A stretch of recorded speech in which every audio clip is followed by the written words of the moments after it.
Hello everyone, स्वागत है आपका हमारे चैनल पर। आज हम बात करने वाले हैं बहुत ही इंपॉर्टेंट एलिगेशंस के बारे में जो कि कांग्रेस पार्टी ने लगाए हैं सेबी के चीफ मदावी पुरीबोज को लेकर कि उन्होंने आईसीआईसीआई बैंक से एम्प्लॉय स्टॉक ऑप्शन के तहत या दूसरे तरीकों के तहत 16 करोड़ रुपए प्राप्त किए हैं। तो आइए इस वीडियो में डिटेल में बात करते हैं। तो कहानी की शुरुआत होती है कांग्रेस पार्टी के एक आरोप से। मंडे को एक प्रेस कॉन्फ्रेंस में कांग्रेस नेता पवन खेड़ा ने सेबी की चीफ मदावी पुरीबोज पर आरोप लगाया कि उन्हें आईसीआईसीआई बैंक और सब्सिडी कंपनी से 16 करोड़ रुपए का फाइनेंशियल लाभ हुआ है। खेड़ा ने आरोप लगाया कि 2017 से 2024 के बीच मदावी पुरीबोज को आईसीआईसीआई बैंक से 12.63 करोड़ रुपए, आईसीआईसीआई प्रूडेंशियल से 22.41 लाख रुपए and employ stock ownership plan के तहत 2.84 करोड़ रुपए और टैक्स डिडक्शन एक्ट सोर्स के तौर पर 1.10 करोड़ रुपए मिले हैं। इसके अलावा उन्हें 3.3 करोड़ रुपए की सैलरी भी मिली है। पवन खेड़ा ने सवाल उठाया कि रेगुलेटरी बॉडी कैसे वह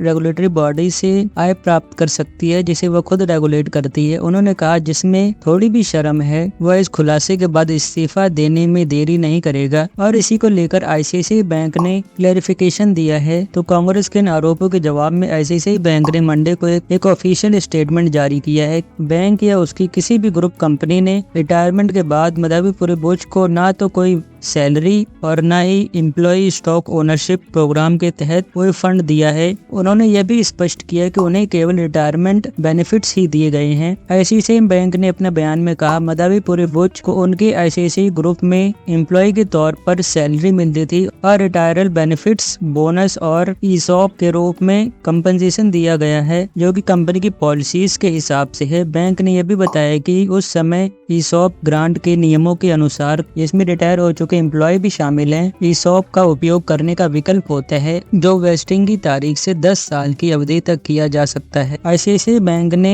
अपने स्टेटमेंट में यह भी बताया कि इनकम टैक्स के नियमों के अनुसार जिस दिन ईसॉप का इस्तेमाल किया जाता है उस दिन स्टॉक की कीमत और अलॉटमेंट प्राइस के बीच का अंतर उसे प्रीक्विसाइट इनकम के तौर पे माना जाता है और यह एम्प्लॉय के फॉर्म 16 के पार्ट बी में दर्शाया जाता है जिसमें रिटायर्ड एम्प्लॉय भी शामिल होते हैं। इसके अलावा बैंक इस पर प्रीक्विसाइट टैक्स भी लगाता है। अब सभी जानते हैं सेबी के चीफ पर और भी कई आरोप लगे हैं। इस विवाद के बीच US based short seller Hindenburg research ने भी आरोप लगाया कि मदावी पुरीबोज का ब्लैकस्टोन के साथ एक फाइनेंशियल इंटरेस्ट रहा है क्योंकि उनके पति धवल बोज को global asset management company financial advisor के रूप में नियुक्त किया गया था। ब्लैकस्टोन एक प्रमुख रिटेल एसेट इन्वेस्टमेंट ट्रस्ट है। हालांकि सेबी ने हिंडनबर्ग के आरोपों को सिरे से खारिज कर दिया था। तो दोस्तों ये था आईसीआईसीआई बैंक और सेबी की चीफ मदावी पुरीबोज के बीच चल रहे विवाद का डिटेल एनालिसिस। जहां एक और कांग्रेस ने गंभीर आरोप लगाए हैं वही दूसरी ओर आईसीआईसीआई बैंक और सेबी ने अपना स्पष्टीकरण भी दिया है। तो इस पर आप अपने व्यूज कमेंट बॉक्स में जरूर बताइएगा कि आपका क्या मानना है और आने वाली वीडियोस को देखने के लिए आप हमारे चैनल को सब्सक्राइब कर सकते हैं।